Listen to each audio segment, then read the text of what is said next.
It launched several sequels, a television series, and several spin-offs in all types of media, gave us one of Arnold's most famous catchphrases, and made James Cameron one of Hollywood's most bankable directors, years before Titanic or Avatar. Nice night for a walk. Here, we'll take a look at 10 things you never knew about the Terminator. If you enjoyed this video, please like it and share it with your friends. And subscribe to MovieWeb. Keep up with the conversation about all of the things we love. At first, the Terminator was all a dream. James Cameron had exactly one feature film credit to his name when he came up with the idea for the Terminator, Piranha 2: The Spawning. While sick with fever, Cameron had a dream about a skeletal metal death machine emerging from a fire, as though it had been covered in human flesh. A cybernetic organism, one might say. Hollywood doubted James Cameron. And action! It's a story as dependable as the various loops in time travel franchises. People doubt James Cameron. People are wrong, dead wrong. Plenty of folks turned him down, and even after the film was made, the Terminator's backers were less than pleased. In the decade since the movie's release, Cameron has been outspoken about the lack of support he felt from studio executives. Okay. The doubts didn't stop there. While it was in production, a lot of ink was spilled about the impending disaster that was his wildly expensive disaster movie period piece romance, Titanic. I don't know about you, but I'm having a really great time. And there were a lot of doubts about another of his big budget films, a 3D epic with blue-skinned aliens. Lance Henriksen was almost the Terminator. After the Terminator was turned down by a bunch of short-sighted Hollywood types who clearly couldn't see into the future, James Cameron brought his police chief from Piranha 2: The Spawning to a pitch meeting in costume. Lance Henriksen reportedly accompanied the director with gold foil covering his teeth and fake wounds on his head, which helped seal the deal. Cameron ultimately decided against making Henriksen the title character, Get out. opting to cast him as another cop instead. Trust me, Cameron did eventually cast him as a futuristic machine man, though, Bishop, I may be synthetic, but I'm not stupid. in Aliens.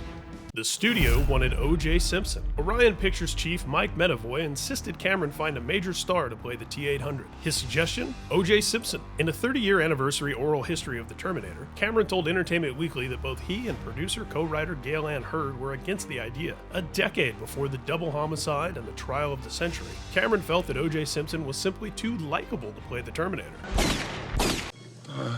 Love you. This was when everybody loved him, and ironically, that was part of the problem, Cameron said. He was this likable, goofy, kind of innocent guy. Arnold was originally drafted to play Kyle Reese. Cyborgs don't feel pain. I do. In the same oral history, Arnold said he was originally approached about the role of resistance fighter Kyle Reese. It's just him and me. Medavoy came up to me at a screening and told me that they already had the Terminator cast with O.J. Simpson, the Austrian oak recalled. Cameron wasn't interested in casting the Conan the Barbarian star until he met with him for lunch. Okay, who gets the burly bee? I went to lunch to pull creative differences, but I actually liked him. It was there that Cameron decided Arnold would make a fantastic T-800.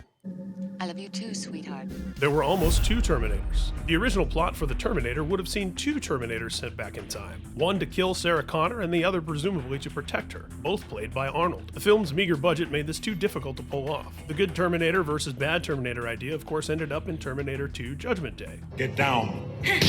Along with another scrapped idea from earlier Terminator treatments, a liquid metal cyborg.